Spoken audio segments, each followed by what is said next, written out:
Ready for takeoff. All systems go. Muzaffarabad, Bagh, Rawalakot, the biggest radio network, Voice of Kashmir, FM 105. Breaking news. 24-hour news source. World News Network.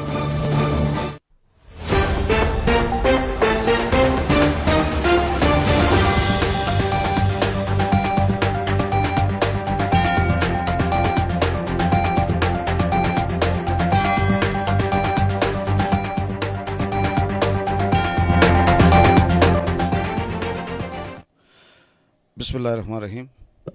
मैं हूं आपका मेज़बान Iqbal Janjua. Programme असल बात के साथ FM 105.5 radio पे इस वक्त लाइव आप सुन रहे हैं प्रोग्राम 2 से 3 इकबाल जंजुआ के साथ। और हमारा जो सोशल पेज है VOK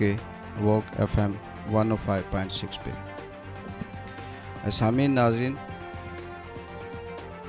आज भी सियासी सूरत हाल पे बातचीत होगी, सियासी तजिया होगा और समाजी मामलात, समाजी जो रवैये हैं हमारे, उन पे भी आज हम बात करेंगे। इससे पहले मैं आपको हल्का सा व्यू देता चलूं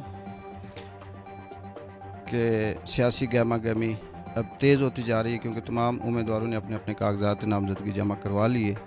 बहुत से ऐसे नाम हैं जो आज़ाद उम्मीदवार आए हैं और बहुत से ऐसे हैं जो बगावत करके या अब ये कह सकते हैं कि अपने आप को या अपनी पावर शो करने के लिए वो मैदान में उतरे हैं। उनका मुस्तकबिल क्या होगा, आगे बात करेंगे। और कुछ जो पार्टी टिकट होल्डर थे, जाने पहचाने सियासी कारकुन, सियासी उम्मीदवार थे, उन्होंने आज से अपने अपने हलके में बाकायदा सियासी मुहिम का आगाज़ कर दिया।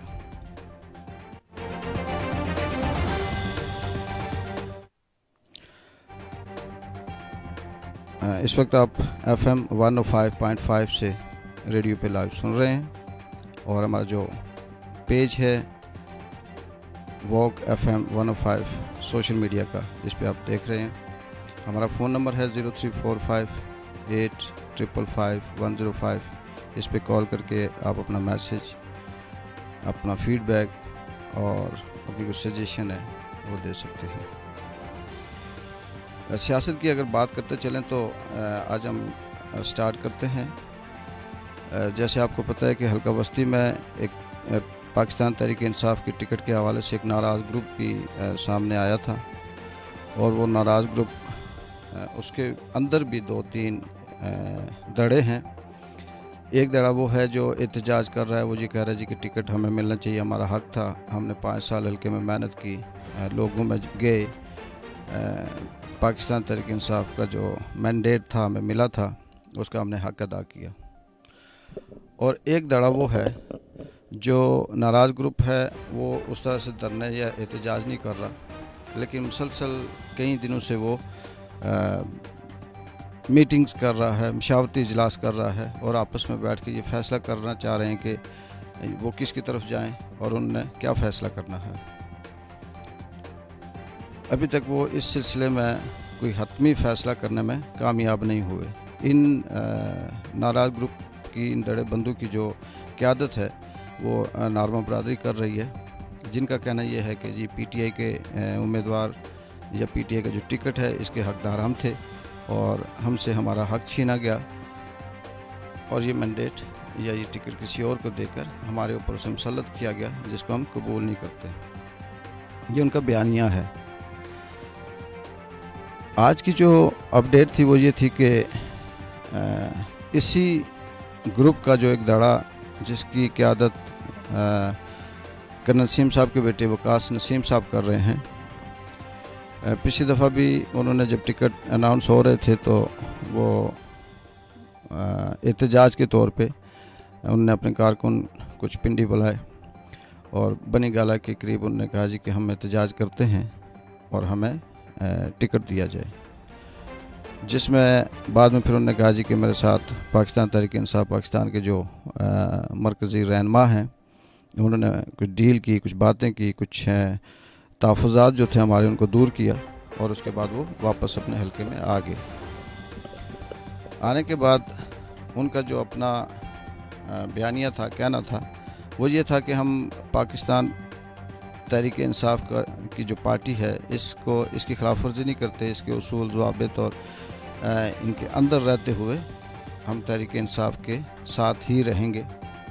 एहतजाज अपना जो है वो रिकॉर्ड करवाते रहेंगे। नाइंसाफ़ी जो हमारे साथ हुई उसको सीनियर जो हमारे रहनुमा हैं सियासी उन तक पहुँचाते रहेंगे, लेकिन काम हमारा पार्टी के अंदर रहकर उसकी जो पॉलिसीज़ हैं उसके अंदर रह के हम एहतजाज भी करेंगे और काम भी करेंगे। वक्त गुज़रता गया, टिकट शुरू में तो ये चलना शुरू हुआ खबरें कि जी आज टिकट जो है पाकिस्तान तहरीक इंसाफ का फ़लाँ को मिलने वाला है, दूसरे दिन जी आज फ़लाँ को मिलने वाला है। इनके कोई 8, 6, 10 अपने अपने जो रहनुमा थे जिनने कागजात नामजदगी जमा करवाए हुए थे और वो मुसलसल इस उम्मीद पे थे कि जी किसी वक्त भी हमें ये टिकट मिल सकता है। लेकिन एक आम आदमी जिसका सियासत से कोई ताल्लुक़ नहीं था या जो हल्की फुल्की सियासत की सूझबूझ रखता था, उसका कहना यह था कि टिकट तो इनको नहीं मिलेगा, वो तनवीर इलियास साहब का ही है। और वो बात एक आम आदमी की ज़्यादा सच हुई और जो पार्टी के अंदर थे उनका जो बयानिया या उनका जो कहना था उससे सबके सामने है कि उनको कुछ नहीं मिला। इसी चीज़ को आगे बढ़ाते हुए इन्होंने फिर आपस में मुशावरत शुरू की, जिसमें राजा यासीन साहब मुस्लिम कॉन्फ्रेंस के उम्मीदवार, उनके साथ भी इनकी मीटिंग्स हुई। मुस्लिम लीग नून के मुश्ताक मनाज साहब, उनके साथ भी इनकी मीटिंग्स हुई। कुछ आज़ाद उम्मीदवार के तौर पर भी आपस में उन्होंने मुशावरत की, लेकिन ये किसी हतमी नतीजे तक नहीं पहुँचे। और इनका कहना यह था कि हम किसी भी वक्त ये फ़ैसला करेंगे और हम मुशावरती तौर पर एक मुत्तफ़िका ऐसा फ़ैसला सामने लाएंगे कि जिसको सारी बरादरी ऑन करेगी। लेकिन वह अभी तक सामने नहीं आया, यहाँ तक कि वक्त शुरू हो चुका है, कागजात नामज़दगी जमा हो चुके हैं और अब तमाम सियासी उम्मीदवार, सीनियर कारकुनान अपने अपने हलकों में इलेक्शन मुहिम शुरू कर दी उन्होंने। इसी चीज़ को सामने रखते हुए कल से वकास नसीम साहब ने बाग से अपना कुछ जो कारकुन थे, जो साथी थे, उनको बुलाया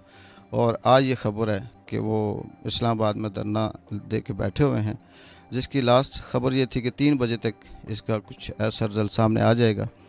उनके साथ क्या होना है क्या नहीं होना वो आएगा। लेकिन इसका एक तज़ियाती तौर पे मैं आपको एक बात बताना चाहता हूँ कि इस धरने से क्या होगा, या ये धरना इस वक्त सूदमंद साबित होगा या नहीं, या इस धरने को या इस एहतजाज को करने से किसको नुकसान हो रहा है और इसमें असल सूरत हाल क्या सामने आएगी, इस पर मैं बात करूँगा। कि मुझे ये समझ नहीं आती कि जो सियासी बसीरत रखते हैं, सियासी कारकुन कहते हैं, अपने आप को बड़ा हैवी मैंडेट का उम्मीदवार कहते हैं,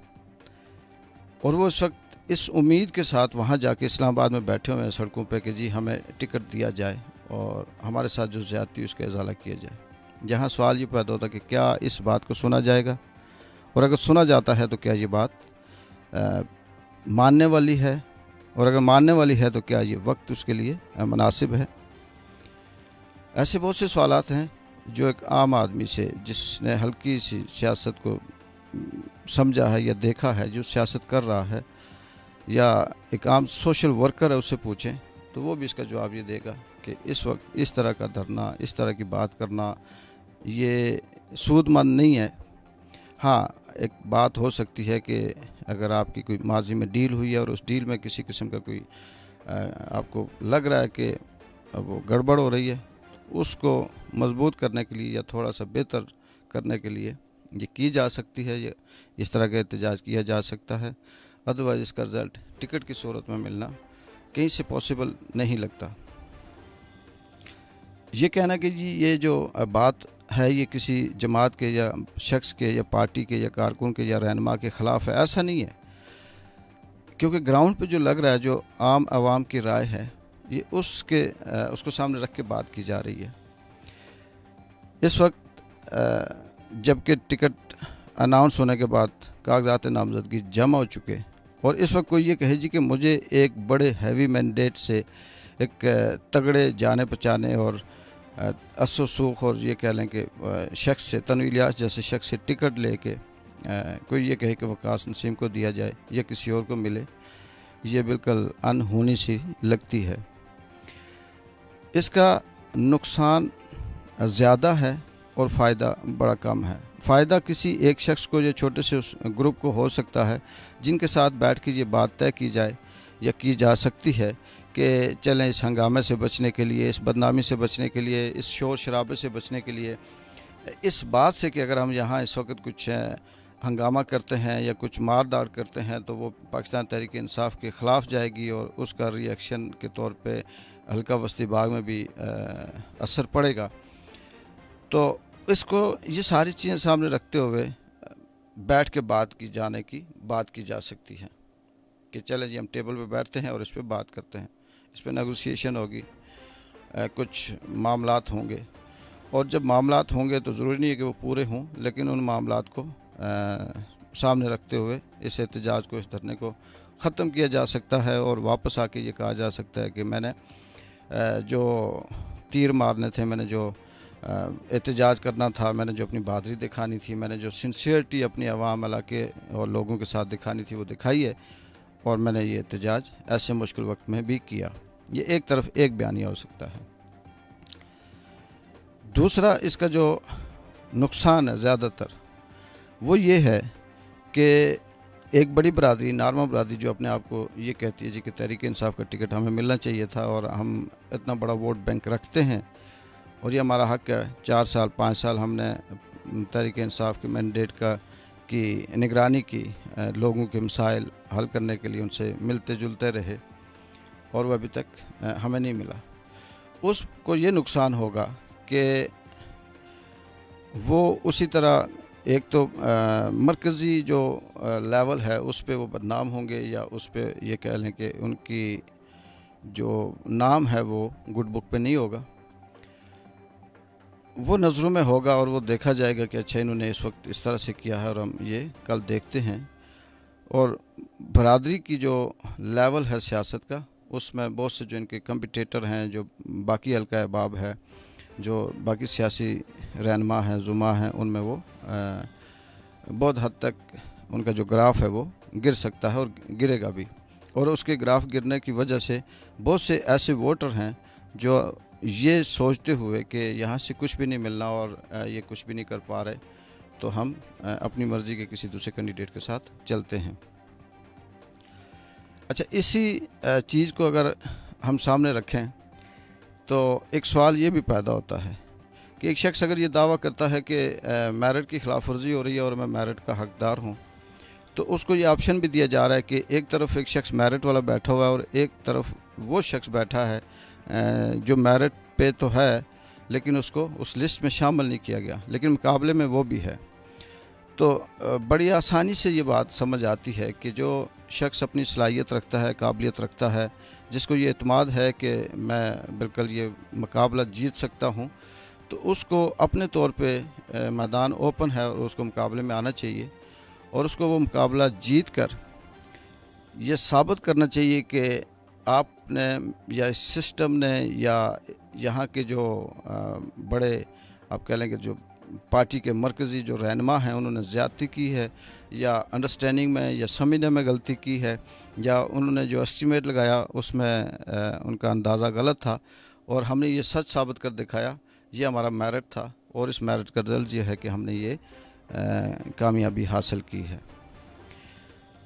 और वो जब कामयाबी हासिल करेंगे और फ़र्ज़ करते हैं कि एक आज़ाद उम्मीदवार ऐसा शख्स मुत्तफ़िक़ हो के सारे उसको लेके आते हैं और इनका जो बयानिया है उसमें यह है कि जी हम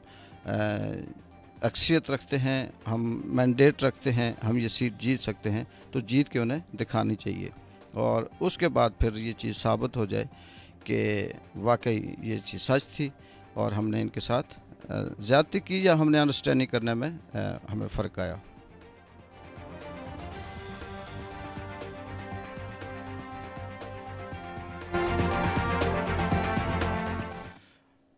मेरे बहुत से दोस्त, बहुत से लिसनर्स, बहुत से सामीन जिन्होंने अभी अभी रेडियो ऑन किया, उनको बताता चलूँ प्रोग्राम असल बात इकबाल जंजुआ के साथ FM 105.5 पे आप रेडियो पे सुन रहे हैं, और हमारा जो फेसबुक पेज है VOK FM 105.6 पे आप लाइव देख रहे हैं। इस वक्त 3 से 2 पीर मंगल बुध 3 दिन प्रोग्राम होता है। इसमें आप हल्के की सियासी सूरत हाल पे भी जो ताज़ा तरीन अपडेट होती है उससे आपको अपडेट रखा जाता है, और आपकी कॉल भी ली जाती है, आपके कमेंट्स होते हैं उस पर भी जवाब दिया जाता है। हमारा फ़ोन नंबर है 0345855105, और समाजी जो हमारे रवैये हैं उन पे भी बात की जाती है। तो बात हो रही थी वो ग्रुप, वो धरना जिसने धरना दिया हुआ है कि वो ये इस वक्त धरना दे के बैठे हैं कि जी हमें टिकट मिले और उसका नुकसान जो बड़ा ग्रुप है, बरादरी है, उसको हो सकता है, और किसी मुख्तसर से लोगों को या किसी एक शख्स को उसका फ़ायदा हो सकता है। तो आगे मैं बात कर रहा था कि ऐसा भी हो सकता है कि आपके पास अगर मैंडेट है, आपके पास अगर इत्तफाक है, आप इत्तेहाद हैं, आप एक प्लेटफार्म पे जमा हैं और आप ये साबित कर सकते हैं कि आप इसके हकदार हैं, तो मैदान आपके लिए ओपन है। आप उस पर जाएँ और इलेक्शन लड़कर ये सीट जीत कर फिर आप ये दिखाएं कि जी ये हमारा मैंडेट था। इससे मुस्तकबिल में क्या फ़ायदा होगा, इसमें आने वाले वक्त में ये भी होगा कि नेक्स्ट कोई भी सियासी पार्टी होगी वो फ़ैसला करते हुए आवाम की राय को, आवाम की अक्सरियत को सामने रखेगी, और उसको सामने रखते हुए वो अपना फ़ैसला करेगी। यही वो चीज़ें हैं, यही वो छोटी छोटी गलतियां हैं कि जब वक्त आता है तो हम जो लोग होते हैं, जो अवाम है, जो बरादरी है, जो वोटर है, जो हमारे रहनुमा हैं, जो लीड करने वाले हैं, वो सही फ़ैसला नहीं करते, और हम किसी न किसी लालच में, किसी मुरव्वत में, किसी डील की सूरत में, किसी मुफाद की सूरत में एक ऐसा फ़ैसला कर देते हैं कि जिससे हम ये कहते हैं कि हमारी ज़ात को तो उससे फ़ायदा हो सकता है, मगर ओवरऑल उसका नुकसान होता है। हम ये डिसीजन ले लेते हैं कि जी ठीक है जी, हमारी तरफ से फ़लाँ जमात को, फ़लाँ पार्टी को हमायत हासिल है और हम इसके साथ हैं। उसके नतीजे में ये होता है कि बंदा जीत जाता है, और नेक्स्ट फिर यही होता है कि हम कहते हैं जी कि फ़लाँ पैराशूटर आ गया, फ़लाँ ऐसा आ गया, फ़लाँ सियासत से नाबल्द था आ गया, फ़लाँ ने हल्के में मेहनत नहीं की तो वो आके जीत गया। वो जीता नहीं है, उसको जिताया गया है। मान लेते हैं इस बात को कि ये सवाल अगर किया जाए कि एक तरफ अवाम है और एक तरफ एक ऐसी क़ुव्वत है, एक ऐसी पावर है जिसको आम आदमी रोक नहीं सकता। मतलब फ़र्ज़ करते हैं कि टिकट की जो तकसीम है वो मरकज़ से हो रही है, और एक शख्स ये कह सकता है जी कि ये टिकट हमारे बस में नहीं था, हम लेते, मरकज़ से उसने तकसीम की, और ये पैराशूटर था या सियासत में अनाड़ी था या इसकी हल्के में खिदमत नहीं थी या लोग इसको जानते नहीं हैं, और ये आया और इसको टिकट मिला तो जीत गया।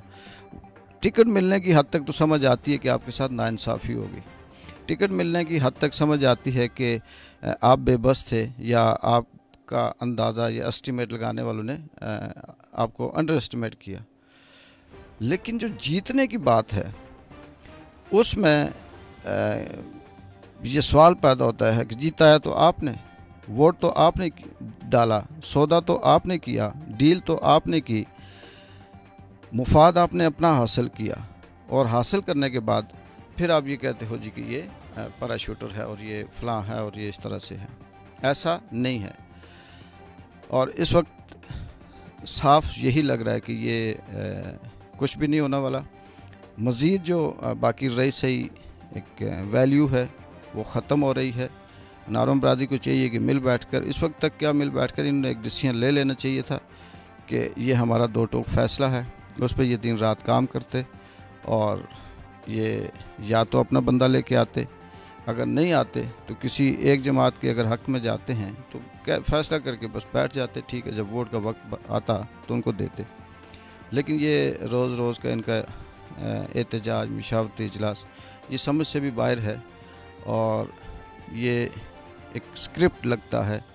जिसको खूबसूरती से स्टेज पे आके प्ले किया जा रहा है, इसके अलावा कुछ नहीं। अब इससे हट के अगली जो बात है, हल्का वस्ती में पाकिस्तान तहरीक इंसाफ के जो उम्मीदवार सरदार तनवीर इलियास साहब इस वक्त बड़ी एक दुख की कैफियत में है। उनके चाचा सगीर चुगताई साहब के अलमनाक हादसा, उनका कल नमाज जनाजा और फिर ताज़ियती हवाले से बहुत से लोगों का आना और फैमिली में कितना बड़ा हादसा होना, जाहिर सी बात है कि वो दिलचस्पियाँ, वो बातें उस तरह से नहीं रहती। लेकिन उनके हल्का वस्ती में जो कैंपेन इंचार्ज हैं सरदार तारिक इकबाल साहब, इंतहाई एक्टिव भी हैं, सियासी बसीरत भी रखते हैं, बहादुर भी हैं, नब्ज़ भी समझते हैं और हल्के में एक एक बंदे से, अवाम से वो वाकिफ़ भी हैं और वो अपनी मुहिम शुरू किए हुए हैं। क्या रिज़ल्ट निकलता है, लोग किस हद तक उनके साथ आते हैं, लोगों की क्या राय है, मुख्तलिफ है। ये कहना कि एकदम से बड़ी भारी अक्सरियत उनके साथ है, ये कहना भी बड़ा मुश्किल है क्योंकि नहीं है। और ये कहना कि वो बहुत कमज़ोर पिच पे हैं, ये भी नहीं है। मुश्किल पिच इस वक्त ज़रूर है और मुकाबले की पोजीशन में भी वो हैं, क्योंकि वक्त के साथ साथ जो दूसरी सियासी जमातें हैं, जो बाकी कंपटीटर हैं उनका ग्राफ, जैसे मुश्ताक नाज साहब हैं, वो कुछ तजिए ये थे कि जो वक्त आ रहा है कुछ 10 दिन 15 दिनों में वो अपना ग्राफ बुलंद करेंगे, लेकिन अवाम में अभी ऐसा देखने को नहीं मिल रहा। इवन के उनके अपने जो बहुत करीबी साथी थे, बहुत चाहने वाले थे, जिन्होंने बड़ी मुश्ताक नाज के लिए क्रिएटिव काम किया था, नारे उनके लिए लगाए थे, तराने उनके लिए पढ़े थे, वो भी उनसे ना सिर्फ नाराज़ हैं बल्कि उनके दिलों में जो इस वक्त मुश्ताक नाज साहब के हवाले से आप कह सकते हैं कि नफ़रत कह लें या दूरी कह लें, वो आखिरी हद तक है, जिससे ये लगता है कि मुश्ताक नाज साहब को अब हल्के में उस तरह से वो पसीराई नहीं मिल रही और बड़ा मुश्किल है कि वो उसको मेंटेन रख सकें जो माजी में उनकी पोजीशन थी, और उनका ग्राफ नीचे आ रहा है। इसकी एक वजह यह भी है कि जब हम चौक चौराहे में, होटल में, मुख्तलिफ़ जगहों पे आम आदमी से बात करते हैं, क्योंकि एक आम आदमी जो वोटर होता है वो बेशक सियासी नहीं होता या तजिया कार नहीं होता, लेकिन बात बड़ी वो जेन्युइन कर रहा होता है, इसलिए कि उसने बड़े इनिशियल स्टेज से, ग्राउंड से सूरत हाल को देखा होता है। उनका कहना यह है कि आम आदमी का कि हमें से गरज नहीं है, बेशक काम हुए होंगे, किए होंगे, बड़े प्रोजेक्ट छोड़ें, छोटे लेवल पे मुस्लिम लीग नून ने हल्का वस्ती बाग में बहुत से ऐसे काम किए हैं जिसमें एक आम आदमी को बिला तफरीक जो था, जैसे रास्ते हो गए, पानी हो गया, टैंकी हो गई, छोटी मोटी सड़कें हो गई, बाकी इस तरह की चीज़ें हैं वो मिलती रही हैं। लेकिन मुश्ताक नाज साहब का और अवाम के दरमियान जो राब्ता था उसमें डे फर्स्ट से ही बहुत बड़ा गैप रहा। अब डे फर्स्ट से गैप रहा का मतलब ये है कि जाहिर सी बात है, जब एक उम्मीदवार जीतता है, असम्बली में जाता है, उसके 1-2 साल तक वो बिज़ी होता है, लोग मुतमईन होते हैं, उसके साथ इतना रब्ता नहीं करते, वो उनके जहन में ये होता है कि वक्त के साथ साथ बेहतर होता रहेगा। लेकिन जैसे वक्त गुज़रता है, लोग महसूस करते हैं कि मेरा ये काम, मेरी ये प्रॉब्लम, मेरा ये इशू सॉल्व नहीं हुआ और ये जेन्युइन है, इस पे कोई प्रॉब्लम नहीं है, ज़्यादती हो रही है मेरे साथ, नाइंसाफ़ी हो रही है। उस हवाले से बहुत सी चीज़ें ऐसी होती हैं कि जो एक आम बंदा होता है, वो पार्टी जब ज्वाइन करता है तो उसकी सबसे बड़ी ख्वाहिश ये होती है कि उसको एक प्लेटफार्म, एक पावर, एक ताकत मिले, और उस ताकत की बेस पे वो जब रब्ता करता है तो मुश्ताक नाज साहब की तरफ से, उनकी टीम की तरफ से उस तरह से उनको रिस्पांस नहीं मिला, जिसकी वजह से उसने आस्ता आस्ता ये महसूस करना शुरू किया। और मुश्ताक नाज साहब ना सिर्फ सीनियर सियासी कारकुनों से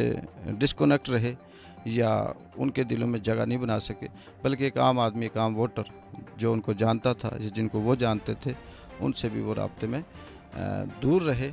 और किसी किस्म का कोई उनका रवैया या इखलाकी जो राब्ता था, ताल्लुक़ था, वो कायम ना रख सके। और अब ये पोजीशन है कि लोग उनसे ना सिर्फ दूर हो रहे हैं बल्कि उनको छोड़ रहे हैं।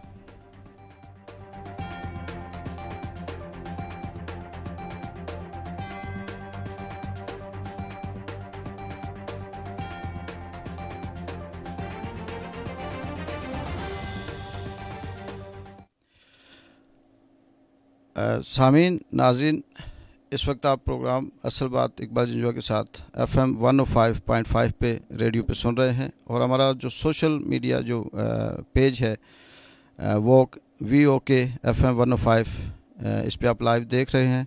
आप अपने कमेंट्स कर सकते हैं। अपने कमेंट्स में कोई सवाल है, कोई तजावीज़ हैं या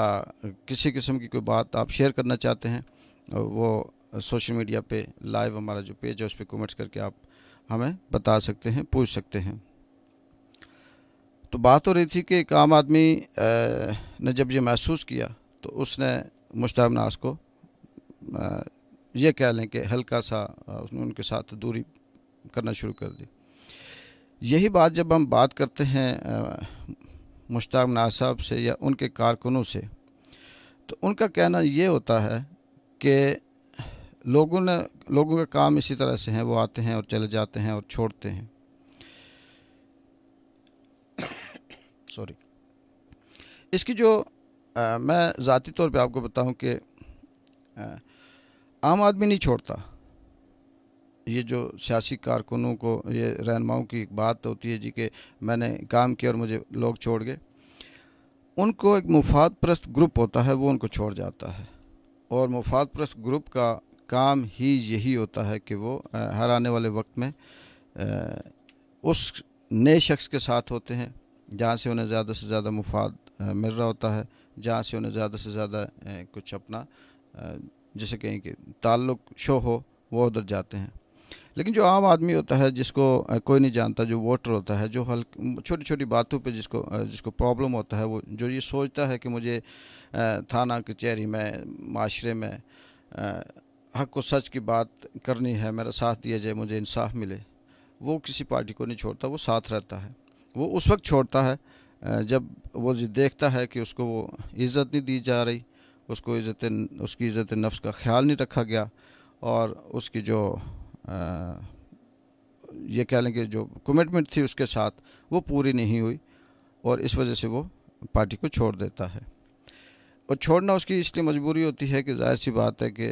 उसने आने वाले वक्त में भी सरवाइव करना है, सोसाइटी में, माशरे में रहना है, और उस रहने की सूरत में उसने अपने आप को माशरे में दोबारा से सरवाइव के लिए उसने फिर किसी ऐसे शख्स का सहारा लेना है, किसी ऐसे शख्स की टेक लेनी है जो उसे आने वाले वक्त में कहीं ना कहीं काम आ सके। वस्ती में ही अगली बात चलते हैं। पाकिस्तान पीपल्स पार्टी से जो उम्मीदवार हैं ज़िया कमर साहब, माशाअल्लाह उन्होंने ग्राउंड से अपनी कैंपेन शुरू की और तेज़ी से वो डोर टू डोर जा रहे हैं, लोगों के साथ उनके राब्ते बढ़ रहे हैं। जो नाराज़ लोग हैं वो डायरेक्ट खुद जाते हैं ज़िया कमर साहब और उनसे मिलते हैं, उनको राज़ी करते हैं और आने वाले वक्त में उनका साथ देने की या उनको अपने साथ रखने की बात करते हैं, और वो बेहतर पोजीशन में जा रहे हैं। ये कह सकते हैं कि इस वक्त ज़िया कमर साहब हल्का वस्ती में नए होने के बावजूद भी एक अच्छी पोजीशन में इम्प्रूव कर रहे हैं। यानी उनका वो जो था, एक वक्त में ऐसा लग रहा था कि ये आगे फ़ाइनल जो सीज़न है उसमें नहीं पहुंच पाएंगे, लेकिन इस वक्त ये लग रहा है कि वो फ़ाइनल या सेमीफाइनल तक पहुंचेंगे और वो खेल पाएंगे। इसकी वजह उनकी मेहनत भी है, उनकी टीम है, और उनके जो सियासी राब्ते हैं वो मज़बूत भी हैं, और अच्छे लेवल पे लोगों से वो बातचीत कर रहे हैं बिला खौफ व ख़तर। वो तमाम लोगों से मिलते हैं और उस मिलने की सूरत में वो लोग उनके साथ आ रहे हैं। और इससे हट के जो जमात इस्लामी के अब्दुल रशीद तराबी साहब, उनका एक अरसे से अपना वोट बैंक मौजूद है, जिसमें इजाफ़ा तो नहीं हुआ, कुछ कमी रही, लेकिन वो मौजूद है स्टिल। और उनके मुखालफ जो जमात इस्लामी के जो वोट है, जो वोट बैंक है, वो किसी बरादरी बेस पे नहीं है। उसमें मुख्तलिफ़ कबाइल्स हैं, छोटे बड़े, अमीर गरीब, बल्कि जो आम आदमी है वो तराबी साहब के साथ ज़्यादा है, इसलिए कि उसे पता है कि हमारे लिए यही सही है, और कहीं ना कहीं मिलने या जनाजे पे या सलाम पे या शादी पे वो हमारे साथ आ जाते हैं। नसार अहमद शाइख साहब का उन्होंने आज़ाद उम्मीदवार के तौर पे कागजात जमा करवाए, और उनका भी ये कहना है कि जो जमात इस्लामी का टिकट था इसके हकदार वो थे, लेकिन उनको नहीं दिया गया, और बाकौल उनके कि उनको कहीं से इंस्ट्रक्शंस हैं जब पार्टी की आला क़यादत की तरफ से, और वो इसलिए सियासत के मैदान में वो भी आए। क्या रिज़ल्ट निकलता है, कल क्या बात होती है, बैठक होती है, मशावरत होती है,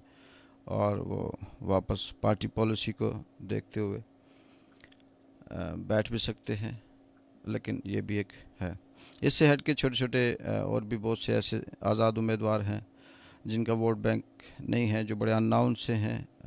अगर हम नाम लें तो बहुत से ऐसे लोग हैं जो उनको नहीं जानते, अपना वेट बनाने के लिए मैदान में हैं, और ये अच्छी बात है। हार जीत तो सबके हिस्से में नहीं होती, लेकिन मैदान में उतरना, मुकाबले के लिए आना, ये भी एक हौसले की, हिम्मत की बात है। और अपनी जदोजहद जारी रखें तो शायद कि उनकी किस्मत का सितारा कहीं ना कहीं से चमक जाए। तो ओवरऑल जो हल्का वस्ती की सूरत हाल, यानी ये सारी बात करने के बाद अगर हम इसका कोई एक जल निकालें तो वो ये है कि इस वक्त पोजीशन वाज़े तौर पे किसी बहुत बड़ी जमात की उस तरह से नहीं है। अलबत्ता पाकिस्तान तहरीक इंसाफ जो बेहतर पोजीशन में जा रही है, और उसने जाना भी है, जाहिर सी बात है कि एक बड़ी जमात है, और उसका काम यही है कि अगर वो अगर नंबर 1 पे नहीं जाती तो फिर ये बहुत बड़ा सवालिया निशान है। दूसरे नंबर पे इस वक्त उसके साथ साथ पाकिस्तान पीपल्स पार्टी भी कोशिश कर रही है कि करीब तरीन उसके पहुंचा जाए, और अगर जिसे कहते हैं कि सिंसियरिटी से मेहनत की जाए तो ये टारगेट अचीव किया जा सकता है। अब हम आते हैं हल्का शर्की की तरफ। हल्का शर्की इस दफ़ा माशाल्लाह वहाँ पे उम्मीदवारों की भरमार, सियासतदानों की भरमार। एक वक्त था ये कहा जाता था कि यहाँ पे शर्की में उस तरह से सियासतदान नहीं हैं, 2 उम्मीदवार होते हैं, लोग मजबूर होते हैं, बस ठीक है जी, जिसको ना चाहते हुए भी अगर वो किसी को वोट देते हैं तो वो उनकी मजबूरी या बेबसी होती है। लेकिन इस दफ़ा हल्का शर्की में चॉइस ही चॉइस है। इस दफ़ा आप ये कह सकते हैं कि हल्का शर्की में आज़ाद उम्मीदवार भी, पार्टी टिकट होल्डर भी, और नाराज़ ग्रुप, राजी ग्रुप जमातों के, जिसमें जमात इस्लामी का उम्मीदवार भी है, मुस्लिम कॉन्फ्रेंस का उम्मीदवार भी है, पाकिस्तान तहरीक इंसाफ से मीर अकबर साहब हैं, पीपल्स पार्टी से कमर जमान साहब हैं, एजाज खटाना साहब जो आज़ाद उम्मीदवार के तौर पे थे, उनको मुस्लिम लीग नून की तरफ से टिकट दिया गया, वो अब मुस्लिम लीग नून के उम्मीदवार के तौर पे इलेक्शन लड़ेंगे, वो हैं।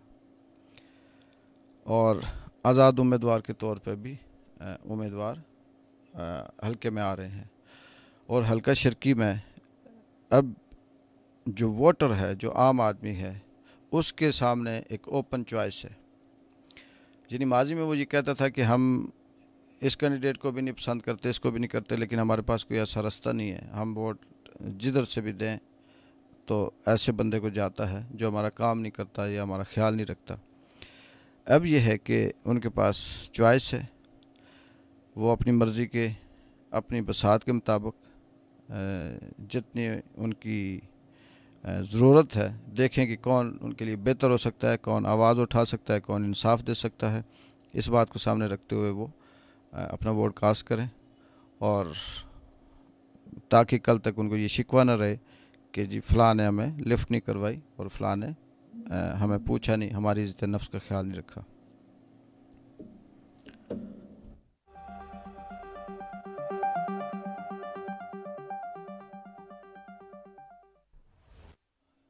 सामीन नाज़रीन जिनने भी अभी रेडियो ऑन किया, मैं हूं आपका मेज़बान इकबाल जंजुआ FM 105 से प्रोग्राम असल बात लेके। ये पीर मंगल बुध 3 दिन होता है और इसमें सियासी सूरत-ए-हाल जो अपडेट होती है उससे आपको आगाह किया जाता है। इलाके की, हल्के की अवामी राय जो लम्हा व लम्हा बदलती हैं उस पर तबसरा किया जाता है, और इसी चीज़ को सामने रखते हुए एक सियासी जो तजिया है, जो सियासी माहौल बना हुआ है, हवा किस रुख चल रही है, उस पे भी बात की जाती है। तो शर्की से बात हो रही थी, कल से मैं मुसलसल बहुत से लोगों के मैंने व्यूज़ सुने, देखे। मीर अकबर साहब जो पाकिस्तान मुस्लिम लीग नून के बड़े मजबूत और कामयाब उम्मीदवार थे, वज़ीर हुकूमत भी थे, दोबारा से उनको टिकट मिला और वो इस जमात में फिर से उम्मीदवार थे, लेकिन रातों रात उन्होंने अपना फ़ैसला तब्दील किया और वो तहरीक इंसाफ में शामिल हुए। अब जब वो तहरीक इंसाफ में शामिल हुए तो उनके साथ जो एक दायरा है, ग्रुप है, उनके करीब जो लोग हैं वो तो उनके साथ ही हैं। उनका कहना यह है कि बड़ा अच्छा फ़ैसला है, वो बड़े खुश हैं। लेकिन जो आम आदमी है, जो बड़ा संजीदा हल्का है, जो मदब्बर किस्म की सोच रखते हैं, जो अदर बरादरीज़ हैं, जिनका मीर अकबर साहब के साथ सिर्फ मुस्लिम लीग नून की वजह से साथ था, वो लोग जो ये चाहते थे कि हम नज़रियाती तौर पे पाकिस्तान मुस्लिम लीग नून को पसंद करते हैं, वो उनके साथ थे। उन सब ने ना सिर्फ हाथ खींच लिया बल्कि उनके तबसरे तजिए भी बंद हो गए, और वो इस वक्त एक संजीदा होकर इस सोच में हैं, और अक्सरियत की ये राय है कि वो मुस्लिम लीग नून में ही रहेंगे। उनके अपने व्यूज़ हैं, अपने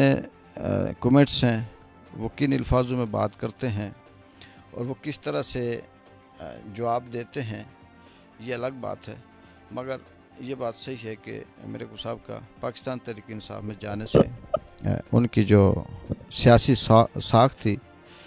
उनकी जो सियासी ग्राफ था, उसमें एकदम से स्टॉक एक्सचेंज की तरह, स्टॉक मार्केट की तरह गिराव आया, और इस वक्त उनका जो सियासी स्टॉक एक्सचेंज है वो बड़ा मंदी का शिकार है। इसमें ये नहीं है कि मैं किसी पार्टी की हमायत कर रहा हूँ और किसी की मुखालफत कर रहा हूँ। ये एक वो सियासी ग्राउंड की सूरत-ए-हाल है जो इस वक्त सामने नज़र आ रही है। बहुत से ऐसे दोस्त ये भी कहते हैं कि नहीं, मीर अकबर साहब ने बड़ा अच्छा फ़ैसला किया और वो जमात की पार्टी में है और वो जीतेंगे। तो इसका जवाब फिर वो खुद ही उनके साथ जो दूसरा होता है वो ये देता है कि पाकिस्तान में भी अगर ज़िमनी इलेक्शन हुए हैं तो पाकिस्तान में PTI की हुकूमत में होने के बावजूद 11 इलेक्शन वो हारी। तो ये कोई मैटर नहीं करता कि एक जमात की पार्टी है वो जीते और किसी सूरत वो हार नहीं सकती, ऐसा नहीं है। बहुत से ऐसे आज़ाद उम्मीदवार हैं जो जीत जाते हैं, बहुत से दूसरी जमातों के जो लोग होते हैं वो जीत जाते हैं, बहुत से ऐसे वोटर होते हैं जिनको किसी हुकूमत से या किसी इक़्तिदार की पार्टी से उनका इतना लगाव नहीं होता। वो एक नज़रिए के साथ, एक मोहब्बत के साथ किसी एक सोच के साथ, किसी एक विजन के साथ होते हैं और वो उस विजन की वजह से उस जमात में, उस पार्टी में होते हैं और वो उसको छोड़ते नहीं हैं।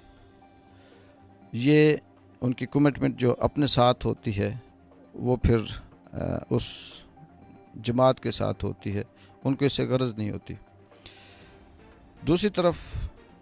यानी जो तेज़ी से मंदी की तरफ शर्की में पीटीआई जा रही है, इसमें भी नाराज़ ग्रुप भी सामने आए हैं। शर्की में भी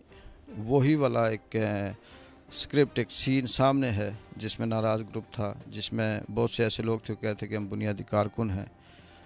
जमात की बुनियाद हमने डाली, इसका झंडा हमने उठाया, 5 साल 10 साल 15 साल से हम इसके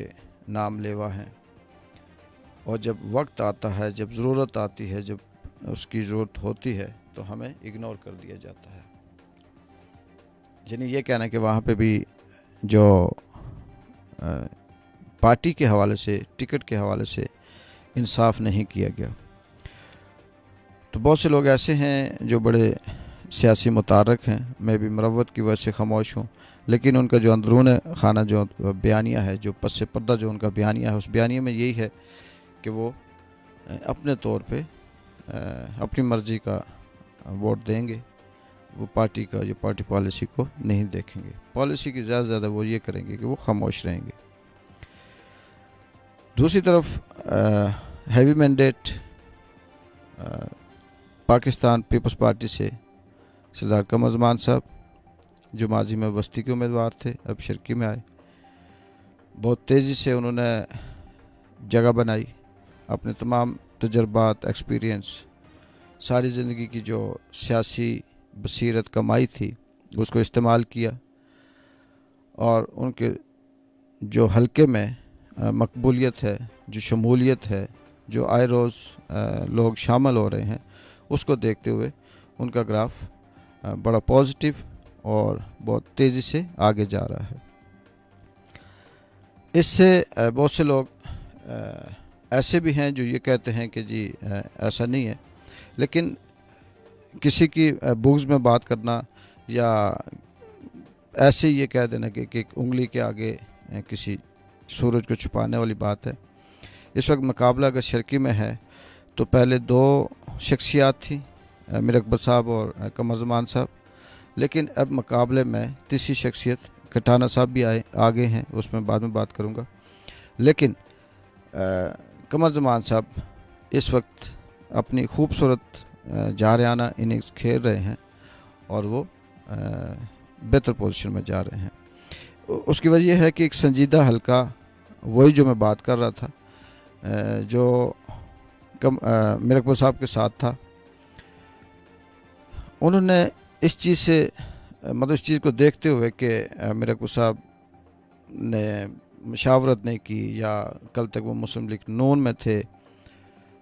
कोई कह रहा है कि मुफाद की खातर, कोई कह रहा है मजबूरी की खातर, कोई कह रहा है कि किसी और वजह से, बहुत सी अपनी अपनी राय है, उसको कह के उन्होंने जमात को छोड़ा। उन लोगों का भी ये जो ताल्लुक़ था मीर अकबर साहब के साथ, वो छोड़ने में या तोड़ने में बड़ी आसानी हो रही है। वो आसानी इसलिए हो रही है कि पहले उनके पास जवाज़ नहीं था, क्योंकि ज़ाहिर सी बात है माजी में वो मुस्लिम लीग नून का हिस्सा थे, और अब वो ये कहें कि वो छोड़ेंगे तो उस पर उनको बहुत से सवालों के जवाब देने पड़ते हैं। लेकिन अब उन्होंने ये बयानिया बनाया कि जी पाकिस्तान तहरीक इंसाफ हमें पसंद नहीं है, हम इसमें नहीं जा सकते, हमारा इसका नज़रिया नहीं मिलता, हमारी इसकी सोच नहीं मिलती, और हम इससे बेहतर है कि कमर ज़मान साहब के साथ चले जाएं। और ये वो बात है जो कमर साहब के हक़ में जाती है। बहुत से दोस्त जिनको जब बात करते हैं वो ये कहते हैं जी कि फ़लाँ आज़ाद उम्मीदवार है, वो फ़लाँ का वोट तोड़ेगा, फ़लाँ है फ़लाँ का तोड़ेगा, फ़लाँ जमात है वो मुस्लिम कॉन्फ्रेंस फ़लाँ के वोट तोड़ेगी, जमात इस्लामी है वो फ़लाँ उम्मीदवार का वोट तोड़ेगी, मीर अकबर साहब का ज़्यादा है या कमर ज़मान साहब का ज़्यादा है, ये कम है। बात ये नहीं है कि वोट तोड़ेंगे या किसका वोट ज़्यादा ख़राब होता है या कम होता है। फ़ैसला उसी पे होना है जो तोड़ जोड़ के बाद एंड पे जो बचेगा, और उस एंड पे जिसकी अक्सियत होगी उसी का फ़ैसला होगा और वही जीतेगा। आने वाला भी वक्त में 1 महीना बाकी है, बल्कि महीने से भी ज़्यादा। वक्त क्या फ़ैसला करता है, लोग किस तरफ जाते हैं, कुदरत किस पे मेहरबान होती है, हालात वाक़यात क्या रुख इख्तियार करते हैं, ये वक्त के साथ साथ सामने आएगा। लेकिन ये जो अभी मैं बात कर रहा हूँ, ये बात आज के दिन की, इस वक्त तक की है।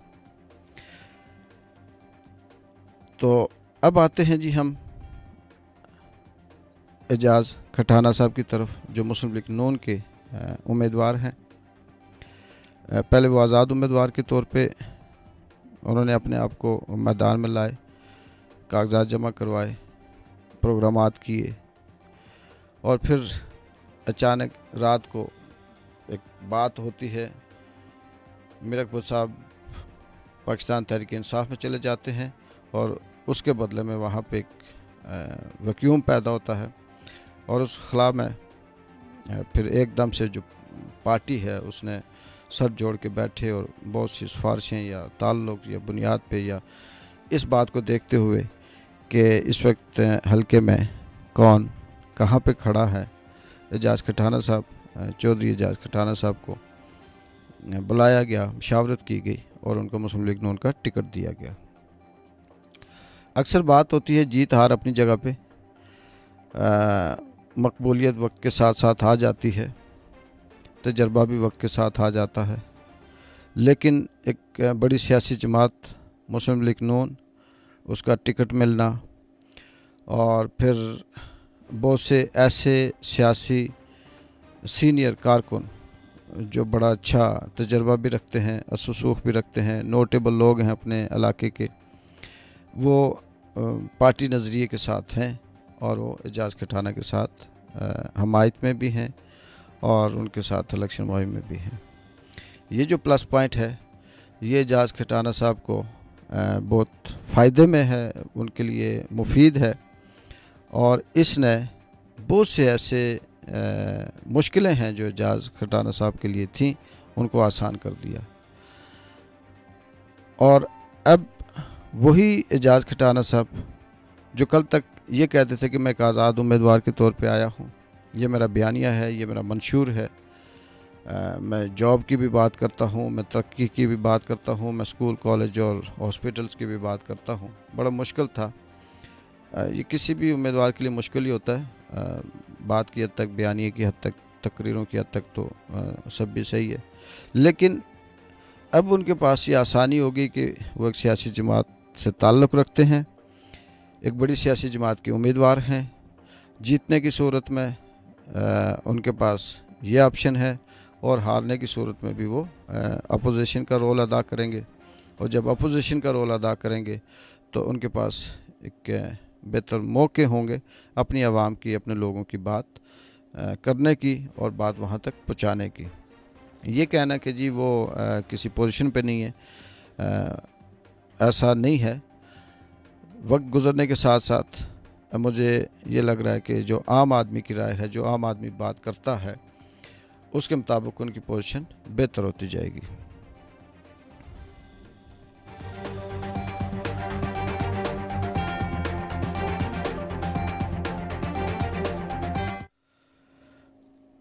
नाज़रीन, सामीन, रेडियो पे सुनने वाले बहुत से दोस्त, लिसनर्स और फेसबुक पेज पे देखने वाले सामीन, नाज़रीन, इकबाल जंजुआ असल बात के साथ FM 105 से हाजिर। ये प्रोग्राम पीर मंगल बुध 3 से 2 से 3 तक होता है। इसमें आप सियासी हवाले से जो सूरत हाल होती है उसकी अपडेट आप को दी जाती है,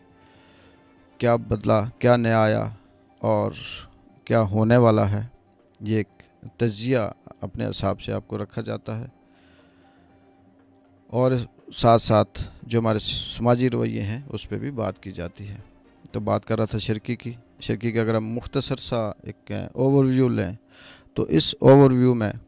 कल तक जो मुकाबला था पाकिस्तान पीपल्स पार्टी और मुस्लिम लीग नून के दरमियान हल्का शिरकी में, अब वो मुकाबला 2 टीमों से हट के पाकिस्तान मुस्लिम लीग नून भी उसमें मुकाबले की पोजीशन में शामिल हो गई और मीर अकबर साहब, कमर ज़मान साहब और एजाज खटाना साहब, ये वो 3 उम्मीदवार हैं जो एक दूसरे को क्रॉस भी कर सकते हैं, एक दूसरे के साथ बड़ा टफ एक दूसरे को टाइम दे सकते हैं, जिसमें इस वक्त दौड़ में सबसे आगे पाकिस्तान पीपल्स पार्टी के कमर ज़मान साहब की पोजीशन हल्के में बहुत बेहतर है। ये नहीं है कि मैं ये कहूँ कि बहुत से दोस्त ऐसे होते हैं जो ये कहते हैं कि जी ये कोई बायस्ड होकर बात करना, ऐसा नहीं है। जो चीज़ सामने नज़र आ रही है, ज़ाहिर हमारा काम है उस पर बात करना, तजिया करना,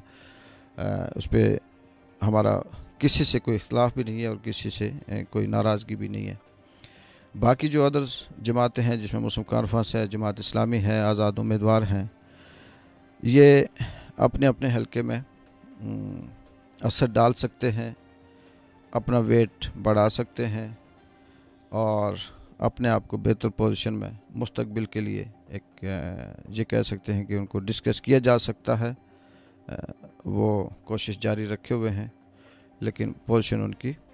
उतनी स्ट्रॉन्ग नहीं है। और इस वक्त पूरे आज़ाद कश्मीर की अगर एक ओवरव्यू लिया जाए तो आहिस्ता आहिस्ता पाकिस्तान तहरीक इंसाफ की पोजीशन बेहतर होती जा रही है, क्योंकि जैसे जैसे इलेक्टेबल्स शामिल हो रहे हैं और इलेक्टेबल्स के शामिल होने से ये चीज़ बेहतर समझ आ रही है और सामने आ रही है कि अगर 20 इलेक्टेबल लिए जा रहे हैं तो उसमें से 5 अगर इलेक्टेबल नाकाम भी होते हैं तो 15 इलेक्टेबल अगर कामयाब होते हैं तो ये एक कामयाबी का सिग्नल है और वाज़ेह तौर पे इसे लगता है कि इस तरफ जाएगी। बाकी कश्मीर की जो सियासी नफ्सियात है, जो सियासत है, वो किस पे की जाती है, ये हमारे जो हल्के के लोग हैं, सुनने वाले हैं, वो बहुत अच्छी तरह वो बेहतर जानते हैं। यहाँ पे नज़रियात बराए नाम होते हैं। यहाँ पे सबसे पहले हल्के को, कबीले को देखा जाता है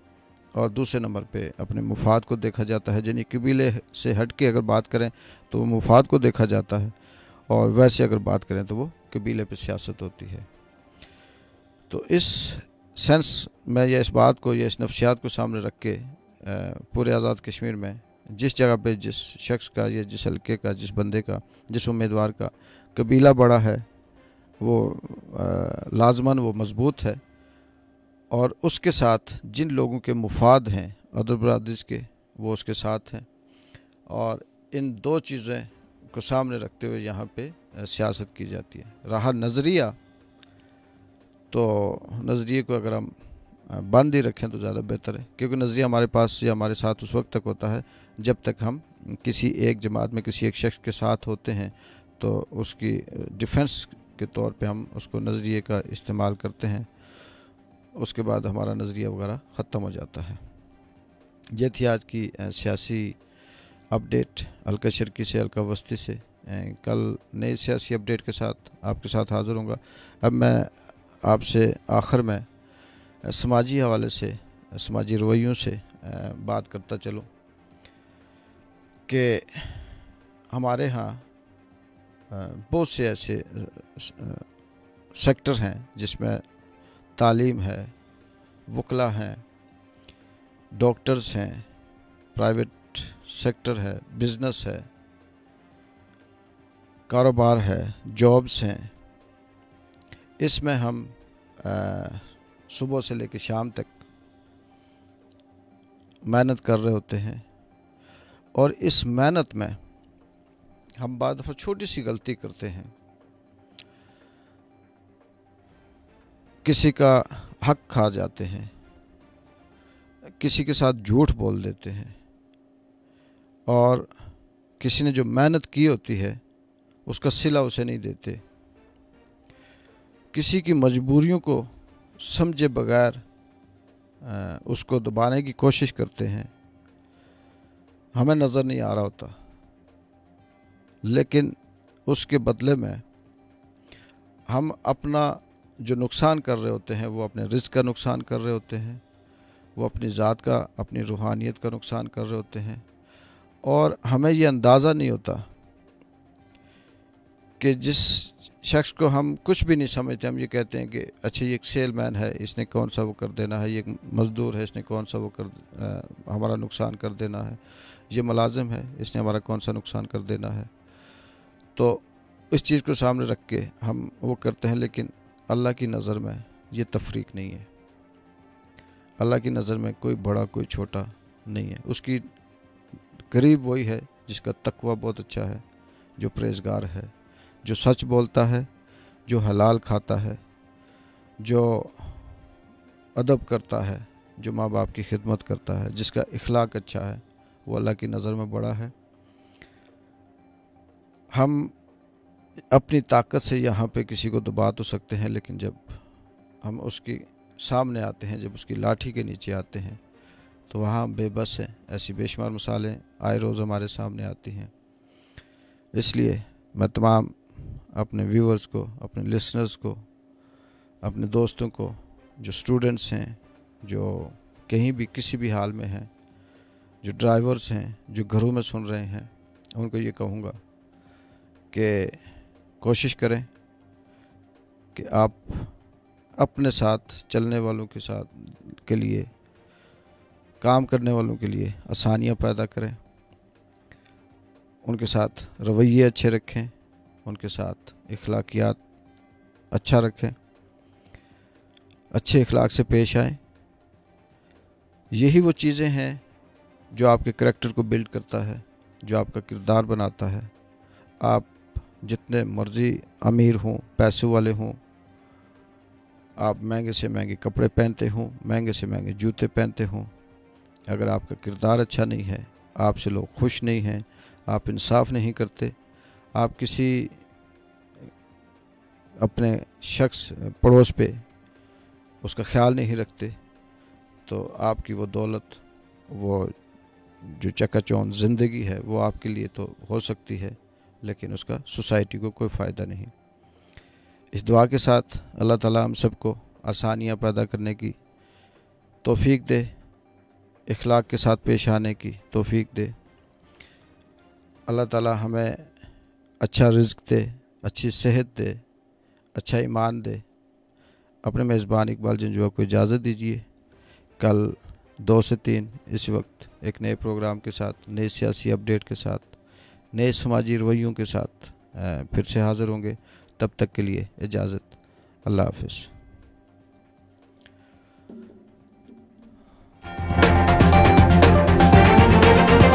Breaking news. 24-hour news source. Walk News Network. 1, 2, 3, 4, 5, 6, 7, 8, 9, 10. Ready for takeoff.